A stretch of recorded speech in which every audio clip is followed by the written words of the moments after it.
It works. Fantastic. No, I don't have a whiskey voice. I didn't drink that much last night. I was just testing my sexy voice for this. So, welcome. Early. I don't understand you, artist. It's like 10 o'clock and you're up. Yeah. I was put in this panel, I was like talking to my team, I was like 10 o'clock is too early, no one will show up. It will be me having a conversation with two of the attendees just because they woke up. Anyway, this is if we were here yesterday, we had a panel about European festivals, so we are presenting some international festivals and we are really proud to have them here. They travel all around the world just to be on our festival and watching bands and have the amazing opportunities that they do. Let's start. I don't think we're gonna start with you, Robert, because you have too many festivals. We'll save you for the last. So I think we start with Mike Strano actually, because this is the first time Live at Heart actually has a festival from Africa, the continent of Africa here. And we're very proud of that. And he's from ONGEA in Kenya, and he will talk about himself here. Good morning. Barayako. I say Nuzuri. That means, how are you? I'm well. Okay. That's the limit of my Kiswahili. But ONGEA means to speak in Kiswahili. So in 2004, we started, first of all, I started my company in Nairobi in 1999. I'm originally from Australia. I moved to East Africa working for a multinational, then started my own entertainment company. In 2004, we realized that in order to benefit from an industry we were working in, we need to help grow the industry. So the industry had many issues like music piracy, unprofessionalism, lack of transparency and things like that. So one of our initiatives in that space was to do Kenya Music Week, which was basically a celebration, a 4-day celebration of Kenyan music every year in December.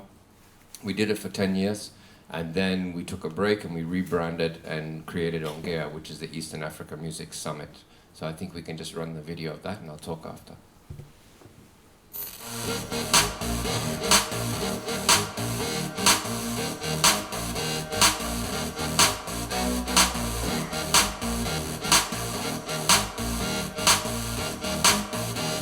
We have to kind of share some of the lessons we've learned while in the business. This is an international platform for East Africa, you know, to allow East African artists to take their product out there.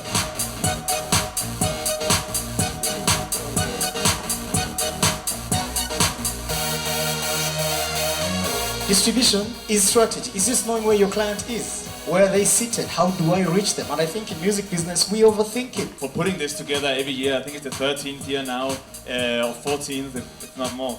It's very impressive, and I think it's a really good place for the music industry to come together and talk to each other.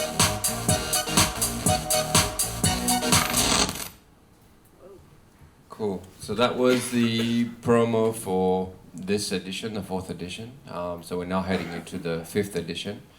We have three pillars. It's called Trade, Learn, and Showcase. So Trade is a trade exhibition. We have 57 exhibition stands with everyone from labels to distribution to music instruments, promoters, everything like that. Learn is obviously conference. So we have between 8 and 10 panels, industry panels over 4 days. And then Showcase is performances. So we have 8 performances every night, 30 minutes each, 8 showcases, so we do 32 by the end of the 4 nights. So the whole idea of ONGEA is to export Eastern African music. How many here know of any music from Eastern Africa? Okay, oh, better than I thought. Peter, we can't count you. How many here know music of Western Africa? About the same, that's interesting. Southern Africa? Yeah. Central? Central is Lingala, DRC. Okay, interesting.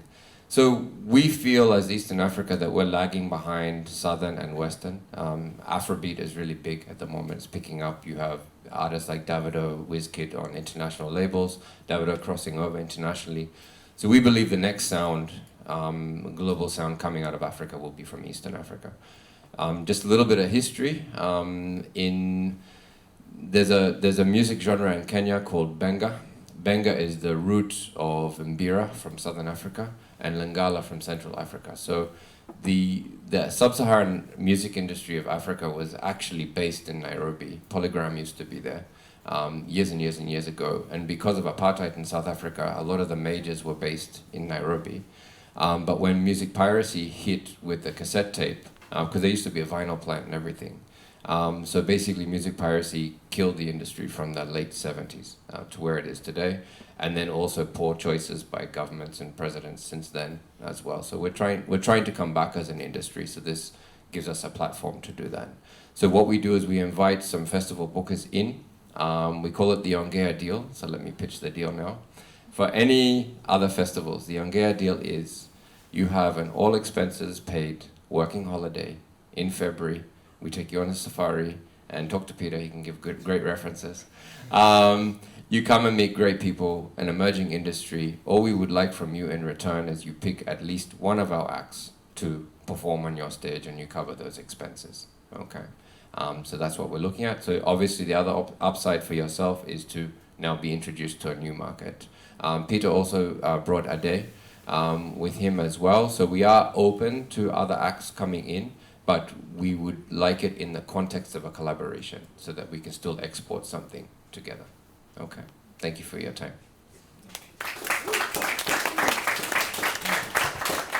Hello, morning everyone. Ni hao. This is Chiahua from Taiwan and representing Golden Melody Awards and Festival.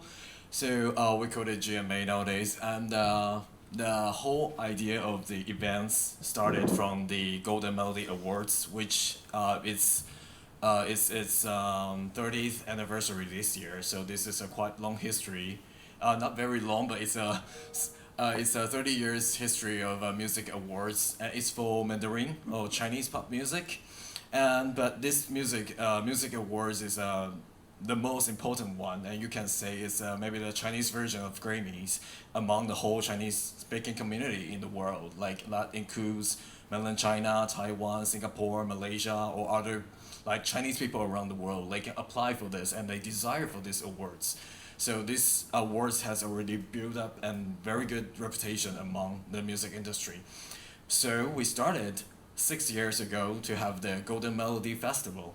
This is a platform we created and it's fully funded by the government. So it's a public festival. So the festival itself is free. So everyone can register on our platform and then come and join us and have meetings here, join the conference, join the panels here. And the platform of Golden Melody Festival aims to also, just like Mike's Festival, we are aiming to export Taiwanese artists, but also we try to make international connections as much as possible, so that we also work with many other international festivals and also like export office to bringing international acts to our festival and also to send out Taiwanese artists. And here's a video clips that give you a general idea about our festival and the award show.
Okay, this video is Nej, from jag kan inte last missa year's den. trips. I London. So like Jag ska ju vinka. in the videos you can see that the main programs of the festival that consists of like the conference part, which is panels. Like each year we have about like 10 panels and interviews and master classes that started this year. And also we do have very many networking sessions. It's like a pitching sessions about presentations. We invite many like buyers, bookers, and agents, and also promoters, and also festival directors to our festivals, so they can meet with our local people here, and also you can like they can make connections with all the international guests here as well. And so each year we invited about like 100 delegates. That's like from our end we invite them, but like the total delegates registered on our system is about 1,000. So like here you can meet many people, not only from Taiwan, from mainland China, and also from other festivals and like territories in Asia. So like every year we have our events at the last week in June. So that's, I know it's a very busy season for all of you, but like here, like, cause we always say that Taiwan is like the heart of Asia. To the north, you can meet South Korea, and to Japan. To the south, you will meet with lots of like Southeast Asian people. So that all of these industry people, they meet at GMA. They meet at our festivals. So if you are trying to expand your market, or maybe you would like to have some shows, some acts in Asian territory, like this is a place you might come and make lots of connections that can expand your careers here in this territory. And also we are looking for international partner festivals like Live at Heart, because we do artist exchange program. So like you saw in the video, like we have the Magnets, and this year we have Royal Prospects join us this year at GMA. And also like we also bring out Taiwanese artists here and performing here at Live at Heart. And so far we're trying to make as many as possible like this kind of collaborations with festivals and also with Expo Office. And also, if you are agents or if you are artists, we are trying to, expanding our slots and for open applications. So we'll try our best to make it work in the near future. But still, like if you work with the your local Expo Office, you're more than welcome to have some discussion with us, and we'll see if we can bring you here to Taiwan. Thank you.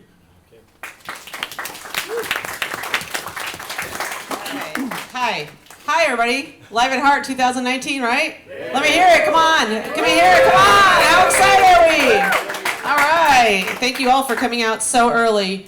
By the way, hello, how are you in the United States means hello, how are you? Just wanted to let you know in case anybody had any questions about that. Or how to pronounce it. Please come to me afterwards. I can teach you. Anyway, I'm super honored to be here. This is my first time in Sweden.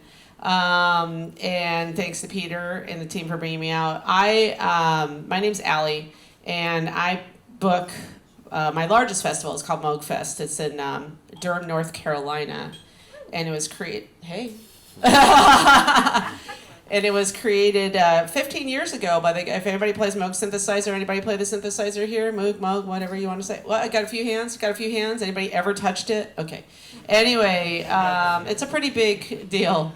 And everybody that you can imagine that's played it, from Depeche Mode to Odessa to Yes to Management, Kraftwerk, all these bands played. And it was created, the synthesizer was created in the 60s. And this festival was created 15 years ago by the guy that founded that, Dr. Robert Moog. And it's been going on. It used to start in New York, then it was in Asheville, where Moog headquarters are, and now it's in Durham, North Carolina. We just had our 15th year. We're a pretty good mid-sized festival, 25, 30,000 people that come. And we have about 100 plus artists that play, also about 100 plus delegates. And we... literally, probably, and I'm the head booker, by the way, and probably half the artists that I book were from out of the country, maybe more even. So I'm always looking to expand. I did book a band or two from Sweden, I believe. I booked at least 3 or 4 bands from Sweden, and would love to book bands from other countries as well. And Our process is interesting. It's not necessarily an application process. We kind of, I mean, a lot of people email me. You can find me and email me, and I discover a lot of music that way, and we come and look for you too. So I would like to get some kind of work on this next year for an application process so people can submit their bands and as well, but you can just get me as well. We are unique in the way that we kind of really do things. We want the artists. We also, a lot of the artists are our speakers as well.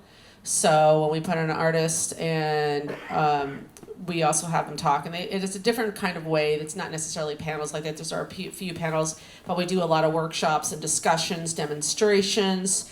There's a lot of, we bring in all kinds of speakers from different realms. This year also we have an innovation award, so we honored Martin Gore from Depeche Mode. And we do a lot of DJs. So it's an electronic. Let me go back to it for a minute. It's a primarily an electronic festival, and that doesn't necessarily mean just electronic though. But I also book some hip hop. I book some pop, and a few other things. So we're always looking for something amazing. There's nothing that, I mean, unless it's like metal or something, we might not be. But booking that unless you have some kind of electronic element to you. But yeah, it's primarily that kind of festival. I tried to find you a really good promo on there, but apparently we do not have a great one out there yet. I got to work on that, or get the guys to work on that. And then I do book other events throughout the year, so I have multiple events that I do. Another one that's getting famous in the United States is called Strange 80s, and we do it in multiple states. And we have higher end celebrities and musicians, actors, and emerging artists as well that come in and sing songs from the 80s, and we raise money for a different charity for each one. So it's a really important thing. I also book stuff at South by Southwest, book some pretty big shows there, and I book other events throughout the year, but Moog is probably my biggest one. So yeah, so I guess I'll just keep it short and sweet. Yeah, do it.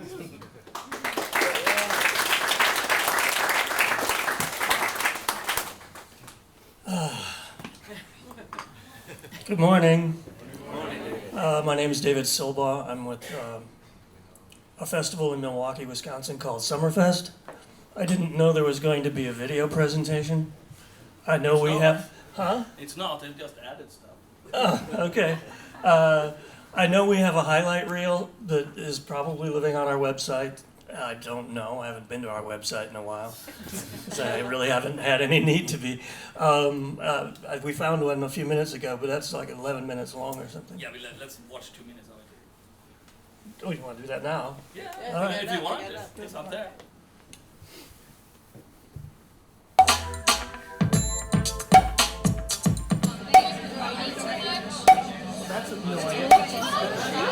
That is annoying. Finally got a response. Hey guys, this is night 1. I heard Summerfest vlog. It is Riley Herney back again in the flesh. We are waiting here at Steve Aoki concert. Wait, this is Allison. He might be. I thought he was dead, but he's not.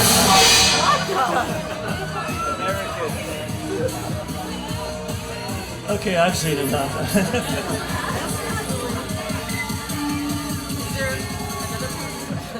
I've never seen this video. I really haven't. This is not the highlight reel, okay?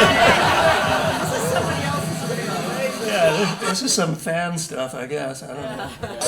We all came here to learn. Yeah, I'm learning too. I'm just going to say Steve Aoki is still alive, everybody. Okay. Steve Aoki is still alive. Yeah, okay. Boy, that was exhausting. Well, anyway, something that doesn't tell you is we're in Milwaukee. Chicago's our biggest suburb, if you don't know where Milwaukee is. That was supposed to be a joke. 69. All right, so it's right on the lake, on Lake Michigan, downtown Milwaukee. We run for 11 days. We do over 800 artists from all over the place, virtually every genre. It's hard to do classical music unless it's like a symphony orchestra accompanying a big artist. Traditional jazz is a bit of a challenge, but we do have a small stage where we can present that. Other than that, it's open territory, free game. We're open from noon to midnight every day. We do around 850,000 people over the 11 days. So 60,000 people is a slow day for us. I don't know. We have an online application process through Reverb Nation, but I go to a lot of events like this, so I'm always looking for talent, looking for bands. I get obviously a lot of emails from agents and managers, and artists that I've connected with. So that's another avenue. I'm approachable. We don't do any kind of panels. We don't have delegates. We just have musicians and fans, and one hell of a party. And I can tell you that David booked actually 20 acts out of the live talk system last year, so it's a pretty good chance. Woo. Yeah.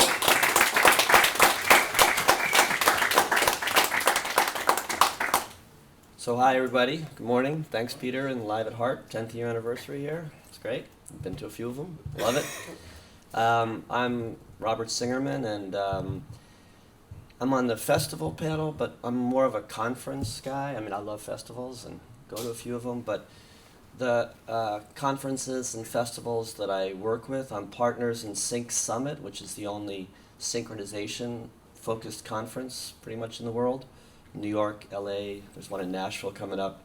We usually do one in Europe or with another conference or festival, so maybe we could do that with some of the festivals and conferences around the world. I'm also partners in Mondo, which is the kind of heir to CMJ. You guys might know the CMJ Music Marathon. That was about a 27 year conference festival, which was also, CMJ was the most important thing. Most of you people who are old enough remember how the college radio charts pretty much determined everything in the States unless you had $1 million to pay the radio stations. So literally college radio in every genre was the most important thing, and CMJ did the college charts. So that was a very, very important thing in the 80s, 90s, aughts, So Mondo, it's the 4th year this year. It's October 15th to 19th. There still is some possibilities of doing something with it this year. It's in Brooklyn. It used to be in Manhattan. Now, like everything, it moved to Williamsburg. So it's a Williamsburg hotel. It's a cool place. It's not as big as CMJ was at its zenith, its peak, but it's actually growing, and it's growing every year. It's a very good event. There has to be a conference in New York, which is why I invested in it, because there has to be a conference in New York. I'm also a consultant for Canadian Music Week, and I have cards here if anybody wants one, or we can pass them around for 2020. CMW is the second biggest event in North America to South by in terms of conference/festivals. It's in Toronto in May this year. Next year, the focus countries are Poland and Netherlands. It's the 75th anniversary of when the Canadians actually saved the Dutch during World War II. So that's going to be commemorated by music and all that. So Canadian Music Week's a great event. It's in one hotel also, so it's all in one place. I mean, not the festival part of it, but the conference part of it. They have a lot of festival promoters like David and other people. Actually, he won the first award for festivals when we gave an award for the best festival. And Peter's been there a bunch of times as well. You can ask Peter about it. Some of the Swedish organizations, like Bosa's organization, Talent Coach, has brought artists over as well. There's a lot of it's very international, the conference itself. The other thing that I created about 4 years ago, really, was a thing called CAB. CAB stands for Chile, Argentina, Brazil.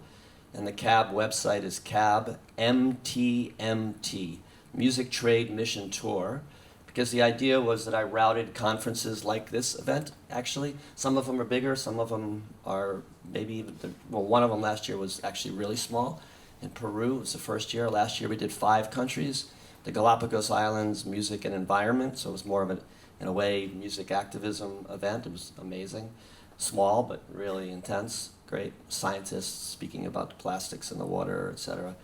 And bands from different parts of the world were doing songs together, writing songs about the environment. It was really great. And Peru was smaller, but the food was amazing. It was a new, like SOM here, the new WIN network member.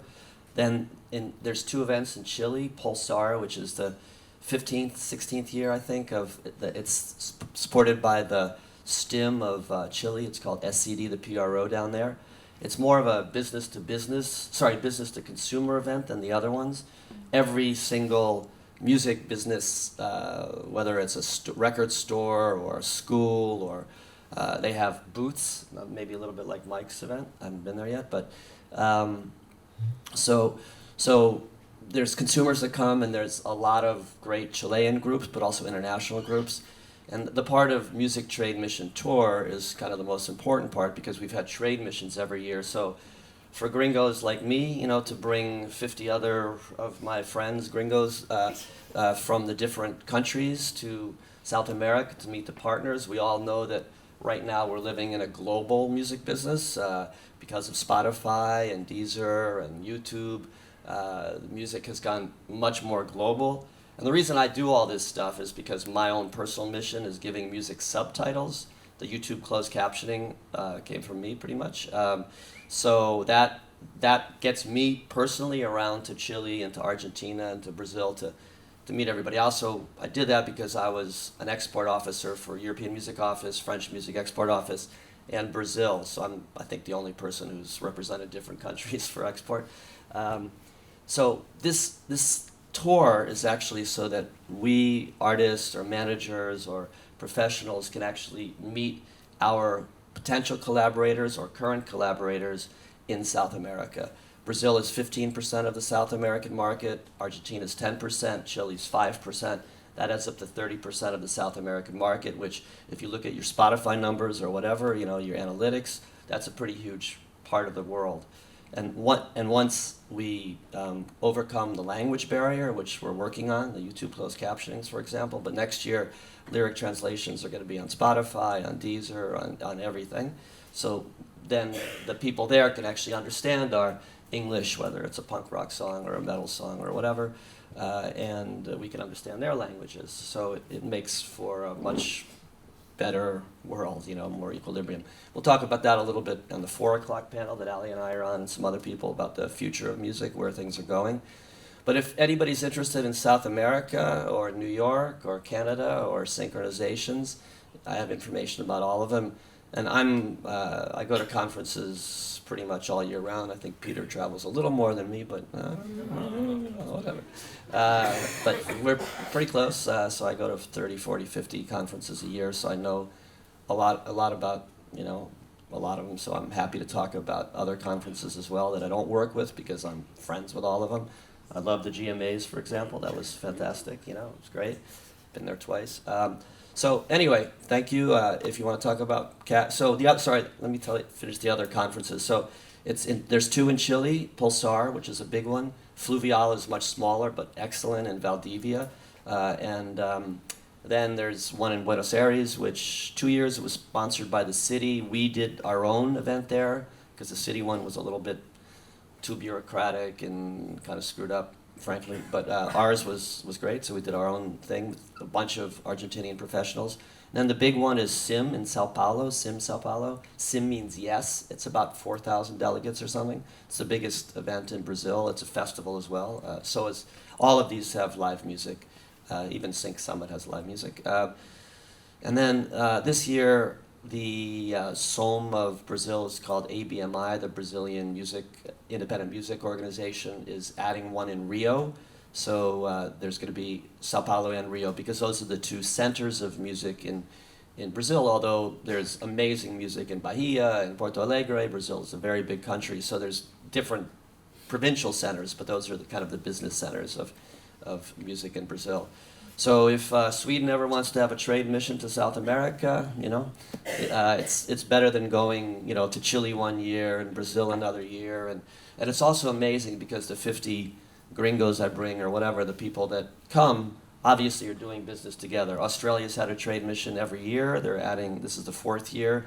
Quebec has done a trade mission every year. This is going to be the 4th year. There's been smaller trade missions from Germany, from Portugal, and I say really small, like 1 or 2 people from different countries. And we let anybody come on it. The registrations are free if you go through CAB. I mean, each one charges whatever they do, but the registrations for the conference for the executives are free if you come through CAB. But what we're doing is kind of saving the trade offices of these countries a lot of money by bringing really qualified people to them for free. Sometimes they pay hotels for speakers or whatever, but so it's an amazing opportunity for the conference festivals as well to have the Australians there and the Quebecois there and the Canadians. SEMA also did a trade mission. The Canadian Independent Music Association did a trade mission. And I do trade missions also for SEMA. I've done 5 for them after the first one. So anyway, enjoy Live at Heart. If you want to talk about conferences, CMW, Mondo, Sync Summit, CAB, or anything else around the world, I'm happy to talk to you anytime. Thanks. And usually I say like, oh, should we have some questions? But I know that you just want to talk to them, so I won't do this time because we have some time over to. So I'm gonna just run this up, and then you can talk to each other and the other ones, and be seeing the panel on the next full hour. So yeah.